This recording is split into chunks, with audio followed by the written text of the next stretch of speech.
आपण पाहत आहात बीबी महाराष्ट्र न्यूज, खबरबात महाराष्ट्राची।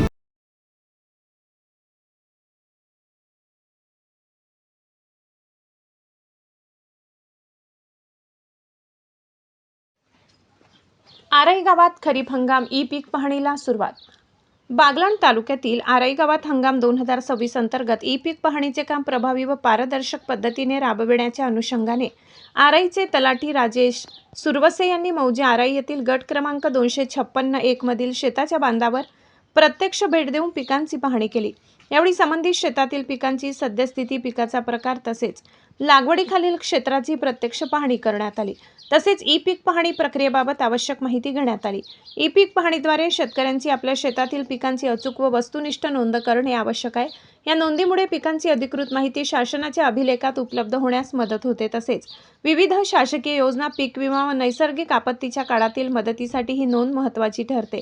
खरीप हंगाम 2026 मधील ई पीक पाहणीचे काम निर्धारित कालावधीत पूर्ण करण्यासाठी महसूल विभागामार्फत शेतकऱ्यांमध्ये जनजागृती करण्यात येत आहे। शेतकऱ्यांनी आपल्या शेतातील पिकांची प्रत्यक्ष स्थितीनुसार ई पीक पाहणी करून घ्यावी आणि या प्रक्रियेत सक्रिय सहभाग नोंदवावा, असे आवाहन तलाठी राजेश सुरवसे यांनी केले। यावेळी तलाठी राजेश सुरवसे, पीक पाहणी सहाय्यक योगेश साळवे, कोतवाल दादाजी भाऊराव साळवे आदी उपस्थित होते। आराईचे तलाठी राजेश सुरवसे बीबी न्यूज महाराष्ट्रशी बोलताना म्हणाले की पीक पाहणीसाठी नियुक्त करण्यात आलेल्या सहाय्यकांना शेतकऱ्यांनी कोणतेही पैसे देण्याची आवश्यकता नाही। संबंधित सहाय्यकांचे मानधन शासनाकडून थेट त्यांच्या बँक खात्यात जमा केले जाते। त्यामुळे पीक पाहणी कामासाठी शेतकऱ्यांनी पैसे देऊ नये। सहाय्यकांच्या मानधनाची शासनाकडून तरतूद पीक पाहणीसाठी नियुक्त सहाय्यकांना निर्भेड पिकाच्या पाहणीसाठी प्रति प्लॉट 10 रुपये तर मिश्र पिकाच्या पाहणीसाठी प्रति प्लॉट 12 रुपये मानधन निश्चित करण्यात आले। हे मानधन संबंधित सहाय्यकांच्या बँक खात्यात जमा केले जाते।